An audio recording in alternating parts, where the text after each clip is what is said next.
How you going? Today we're going to put a non-slip pad from Bunnings on the Caravan, because down in here in our cross track it's just aluminium, and last time we took it out, Emma, my lovely girlfriend, went ring up because didn't have one of these. So the easiest way to do it, to install it, is I've already cut it out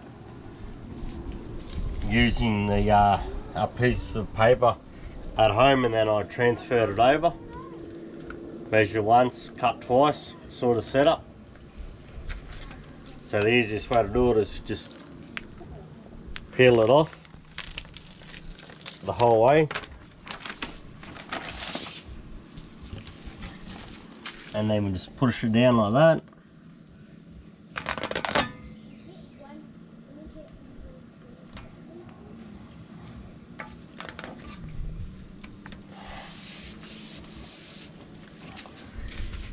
That's how you do it. That's how you install a non-slip pad. For more of these tips, please follow us on Facebook, give us a thumbs up. McKenna Adventures on YouTube, please subscribe, and Instagram, McKenna Adventures. Have a good day. Thank you. Bye.